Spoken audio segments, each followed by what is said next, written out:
ذہنی تھکاوٹ، جسمانی تھکاوٹ، اور اس میں بھی آپ نے ہر چیز کا 100% خیال نہیں رکھا ہوتا. بہت ساری چیزیں آپ پینڈنگ چھوڑتے ہیں، اچھا اس کو ہم بعد میں کریں گے، اس کو ہم بعد میں دیکھیں گے. بہت ساری چیزیں نگلیکٹ ہو جاتی ہیں، بہت ساری چیزیں آپ دیکھتے ہیں اوہو یہ چیز میں بعد میں اس کو کر لوں گی. تو انسان کو اس کی رسپانسبلٹیز تھکا دیتی ہیں. ٹھیک ہے، چاہے آپ اس چیز کو انجوائے بھی کر رہے ہوں، لیکن بہرحال آپ کو وہ رسپانسبلٹیز تھکاتی بھی ہیں. ایک گھر کی حفاظت ہی اگر آپ دیکھ لیں تو اسی میں انسان تھک جاتا ہے، صبح سے شام لگاتا ہے اور پھر اگلے دن دوبارہ سے وہی والی روٹین چل رہی ہوتی ہے. چاہے چھوٹے بچوں کے ساتھ ہو یا بچے بڑے ہو گئے ہوں، ان کی چھوٹی چھوٹی چیزوں کا خیال کرنا، تو ان چیزوں سے انسان تھک جاتا ہے. لیکن یہاں پر ولا یعودہ حفظہما، نہیں تھکاتی اس کو، یعنی اللہ سبحانہ تعالیٰ کو نہیں تھکاتی حفظہما، ان دونوں کی حفاظت. آسمانوں میں جو کچھ ہے، زمین میں جو کچھ ہے، ان کی حفاظت، ان کی نگرانی کرنا اللہ سبحانہ تعالیٰ کو ذرا بھی نہیں تھکاتا. اس کو وہ بوجھل نہیں لگتا. ٹھیک ہے، تو اللہ سبحانہ تعالیٰ اس عیب سے بھی پاک ہے. وَهُوَ الْعَلِيُّ الْعَظِيمُ، اور وہ بہت بلند ہے، بہت عظمت والا ہے. اسی لیے میں نے آپ کو بتایا نا، یہاں پر وہ والی صفات جو انسان کے اندر موجود نہیں ہے، تاکہ وہ اس چیز کو فیل کر سکے کہ رب ہے کون، اللہ ہے کون. تو یہ اللہ سبحانہ تعالیٰ کی تعریف میں یہ والی آیت آتی ہے. آگے چلتے ہیں. لا اکراہ فی الدین، دین میں کوئی زبردستی نہیں ہے، کوئی کسی کو جبرن دین میں داخل نہیں کرے گا. قد تبین الرشد من الغی، ہدایت گمراہی سے سیپریٹ ہو چکی ہے، واضح ہو چکی ہے. فمن یکفر بالطاغوت، تو جو کوئی باطل کا کفر کرے گا، انکار کرے گا. فمن یکفر، تو جو کوئی انکار کرے گا بالطاغوت، باطل کا. طاغوت سے کیا مراد ہے؟ طاغوت کہتے ہیں شیطان کے لیے بھی طاغوت آتا ہے، بتوں کے لیے بھی طاغوت آتا ہے، اور جو معبودان باطلہ ہیں یعنی باطل قسم کے معبود ہیں ان کے لیے بھی طاغوت آتا ہے. اور پھر ہر اس چیز کے لیے طاغوت آتا ہے، طغا کا ورڈ بھی قرآن میں یوز ہوتا ہے، ہر وہ چیز جو حد سے گزرتی ہے. ٹھیک ہے، جو اللہ سبحانہ تعالیٰ کی باؤنڈریز سے متجاوز ہو جائے، طاغوت. تو جو کوئی طاغوت کا انکار کرتا ہے، حد سے گزرنے کا انکار کرتا ہے، ان چیزوں کا خیال رکھتا ہے، باؤنڈریز کا خیال رکھتا ہے. وَيُؤْمِن بِاللَّهِ، اور اللہ پر ایمان لاتا ہے. فَقَدِ اسْتَمْسَكَ بِالْعُرْوَةِ الْوُثْقَىٰ، تو اس کی مثال ایسے ہی ہے جیسے اس نے ایک مضبوط کڑا تھام لیا ہو. آپ امیجن کریں نا کہ انسان کوئی ڈوب رہا ہے اور پھر اس کے ہاتھ میں ایک کڑا سا آ جاتا ہے، ایک مضبوط چیز آ جاتی ہے کہ جس کو وہ مضبوطی سے پکڑتا ہے تو اب وہ مزید نہیں بہہ رہا، بلکہ وہ اپنے آپ کو اس چیز سے بچا لیتا ہے. مضبوط، اوثق، وثقا، بہت مضبوط پکڑا. یعنی جو شخص ایمان اسلام لے آتا ہے، اللہ پر ایمان لے آتا ہے، اس کا دل ایسا مضبوط ہو جاتا ہے کہ اس کی فیلنگ ایسی ہوتی ہے جیسے اس نے کوئی مضبوط کڑا تھام لیا ہے. لا انفصام لہا، کہ وہ کڑا کبھی ٹوٹے گا نہیں.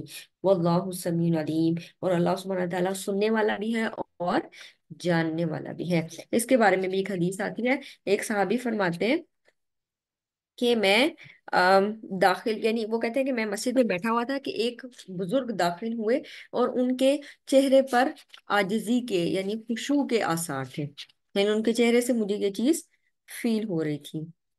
تو کہتے ہیں لوگوں نے ان کے بارے میں کہنا شروع کیا کہ یہ شخص جنتی ہیں. تو کہتے ہیں کہ انہوں نے مختصر سی نماز پڑھی اور پھر وہ تشریف لے گئے مسجد سے. تو کہتے ہیں میں بھی ان کے پیچھے پیچھے چلا گیا اور میں نے ان کے بارے میں وہ بات کہی جو لوگوں نے ان کے بارے میں کہی تھی. یعنی میں نے ان کو بتایا کہ لوگ آپ کے بارے میں فرماتے ہیں کہ آپ اہل جنت میں سے ہیں. تو اس کے اوپر ان بزرگ نے فرمایا خدا کی قسم کسی کے لیے ایسی بات زبان پر لانا مناسب نہیں جو وہ نہیں جانتا، اور میں تمہیں بتاؤں گا کہ ایسا کیوں ہے. یعنی لوگ میرے بارے میں یہ بات کیوں کر رہے ہیں، اس کی ریزن میں تمہیں بتاتا ہوں.